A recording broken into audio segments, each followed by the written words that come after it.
You've always seen me talk about food, but this time it's going to be different. It's all about tea or chaha, as we say in Mumbai.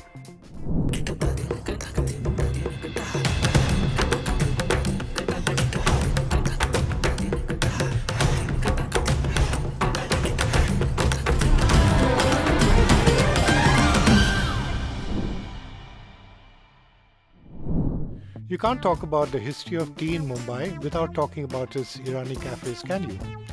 These were set up 175 years back by Irani migrants who'd come to India to avoid religious persecution and drought.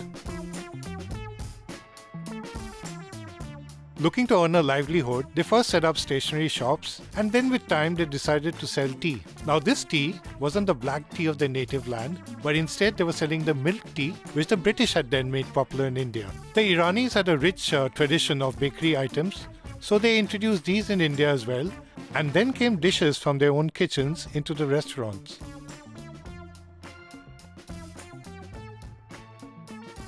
It is tempting to call the Irani cafes the coffee shops of yore, but nothing could be further from the truth. Forget free Wi-Fi or chilling here. There were rules like no sitting for long, no talking loud, no splitting of beverages, no newspaper in the Irani cafes.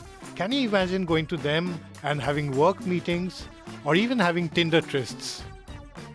We are at Sassanian and it's got 110 years of legacy. 97 was when it became Boulangerie.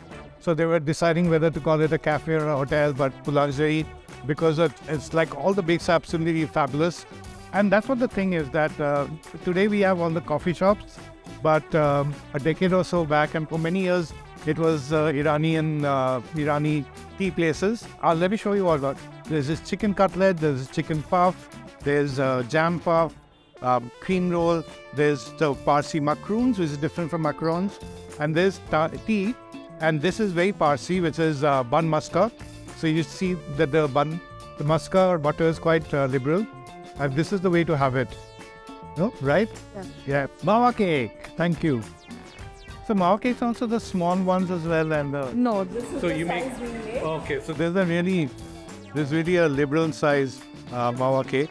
Quality for the users. Absolutely. That's what. Absolutely. And the thing is that most Irani cafes are now, hardly any of them exist. And then the COVID was pretty tough for them. So it's really wonderful that you've carried on the business. It's a bit difficult to carry on something for 110 years, right? I mean, it is difficult, but the passion should be there. And it's there. And I think my son too, the third generation. Yes. That's what is it. And my husband, yes, second, and now the third generation wants to take over. There's some Irani cafes that have completely reinvented themselves, and you could say that the enterprising spirit of the founders can be seen in the success of the new generation. When you think of Irani chai and Irani cafe, you normally think of the milky chais which I have with bun maska, but actually the real Iranian chai is this. And actually I used to live in Iran in 78, 79. So I remember all the black teas. I was a kid there. So it's got mint leaf, it's got lime, it's got sugar cube. It's almost like an iced tea, but it's hot. And if you come to the Irani restaurants, and especially in the morning, I mean, this is what we are at Lucky, and this is what it had started with. It has started with keema pav and burji. And with time it moved into the biryanis and kebabs, and that's why it sort of moved with the times. And we got Mohsen, whose grandpa has started, and now your son is also in the business. Yes, and it was started by my grandfather the year 1938. Yeah. 9 September. Yeah, 9 September. Yes, sir. Exactly, almost you can say 84 years back. And tell me, I don't know whether I was speaking with your dad, and he had this point of view about Irani cafe chais versus real Iranian chai. So because you were saying that minty chai, which you get in cafes to have with bun maska, that's actually more English chai than Irani chai? Actually, this is the exact original Irani chai.